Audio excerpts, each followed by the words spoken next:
हर व्यक्ति का जन्म इस दुनिया में किसी कारण से हुआ है, कुछ बड़ा और शानदार करने के लिए, लेकिन केवल 1% लोग ही उसे कर पाते हैं जिसके लिए उसे भेजा गया है। क्यों 99% लोग नहीं कर पाते? देखो, जिंदगी में आगे बढ़ने की सबसे बड़ी बाधा पता है क्या है? वो है डर। और ये वो डर नहीं है जो सामने दिखाई देता है, ये वो डर है जो सामने दिखाई देने वाले से 10 गुना ज़्यादा खतरनाक होता है। क्योंकि सामने दिखाई देने वाले डर से तो फाइट किया जा सकता है, लेकिन जो दिखता नहीं है उससे फाइट करना बहुत मुश्किल होता है। मैं बात कर रहा हूँ आपके अंदर की डर की। लोग क्या कहेंगे, रिश्तेदार क्या कहेंगे, अगर वह फेल हो गया तो मजाक बन जाएगा। अरे क्यों डरते हो फेल्योर से? अब मैं सिर्फ आपसे एक बात पूछना चाहता हूँ कि अभी आपके पास खोने के लिए क्या है? तो आप कहोगे कुछ भी नहीं। तो जब खोने के लिए कुछ भी नहीं है तो डर किस बात की? चलिए एक उदाहरण लेते हैं। सोचिए, अगर आप अपने बच्चों को ज़्यादा प्यार करते हैं तो लोग क्या कहेंगे? इतना प्यार मत करो, बच्चे ऊपर चढ़ जाएंगे। और अगर उनकी बात मानकर बच्चों को पीटना शुरू कर देते हैं तो लोग क्या कहेंगे? कैसा बाप है, देखो तब बच्चों को डांटता और मारता रहता है। अगर आप अपनी वाइफ को ज़्यादा प्यार कर रहे हैं तो लोग कहेंगे तो जोरू का गुलाम है। और अगर इसके विपरीत आप वाइफ को मारने पीटने लग जाओगे तो वही कहेंगे कैसा आदमी है, एक बेचारी अपना घर छोड़कर इसके पीछे आई और एक ही अपनी पत्नी को परेशान करता है, उस पर शक करता है। अगर आप कभी असफल हो जाते हैं तो लोग कहेंगे तो आदमी ऐसा ही है, न इसमें कोई गुण है और ना ही काम करने का जुनून।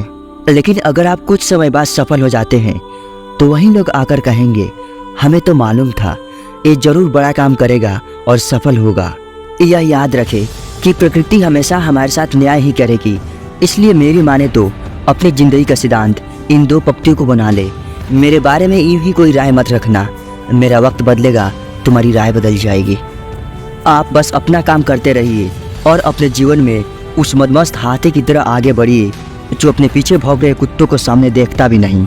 आपको क्या लगता है, जो लोग बहुत बड़े बड़े मुकाम हासिल किए हैं उनको रिएक्शन नहीं मिला होगा? उनकी बेइज्जती नहीं हुई होगी? क्या उन्हें कभी हार नहीं मिला? दबा के हार मिला, दबा के रिएक्शन मिला, लेकिन वो जीवन में कभी हार नहीं माने। जब विराट कोहली ने अपना सफर शुरू किया था तो लोग उसे ताना मारते थे कि क्या कर रहा है तू, किन चक्रों में पड़ गया है, क्या तू सचिन बन जाएगा, क्या तू कपिल देव बन जाएगा। लोग उसे ताना मार मार के हमेशा गिराना चाहते थे, उसे हराना चाहते थे, लेकिन उन्होंने कभी हार नहीं मानी। जब दुनिया सो रही होती थी तब विराट मैदान में होता था, और जब तक दुनिया सोकर उठती तब तक वो अपने पिछले दिनों से और बेहतर हो चुका होता था, अपने सपनों की तरफ एक और कदम बढ़ा चुका होता था। यही तो तुम्हें भी करना है मेरे दोस्त। जब भी कोई तुम्हारा मजाक उड़ाए तो उन्हें कोई जवाब मत दो कि मैं करके दिखाऊंगा, बल्कि उन्हें करके दिखाओ, वो खुद मान जाएंगे। आज मैं आपको एक सच्चाई बताने वाला हूँ जो बहुत ही कड़वी है लेकिन सच है। दुनिया वाले तुम्हें इस वजह से हराना चाहते हैं, इस वजह से तुम्हारा मजाक उड़ाते हैं ताकि तुम अपने सपनों को पूरा ना कर पाओ। क्योंकि ये जानते हैं अगर तुम इतने बड़े सपनों को पूरा कर लोगे तो ये तुम्हारे सामने चिट्ठी के बराबर हो जाएंगे। इनकी औकात तुम्हारे सामने 0 हो जाएगी, और यही तो ये चाहते हैं कि तुम्हारी औकात इनकी औकात से कम रहे। लोग चाहते तो है कि तुम बेहतर करो, लेकिन वे कभी ये नहीं चाहते कि तुम उनसे बेहतर करो। लेकिन तुम्हें तो सबसे बेहतर करना है ना, तो इनकी बातों में आना बंद करो, अपने सपनों पर ध्यान लगाओ और अपने सपनों को पूरा करने के लिए जो ज़रूरी है उसे करते रहो। फिर देखना एक दिन पूरी दुनिया तुम्हें सलाम करेगी।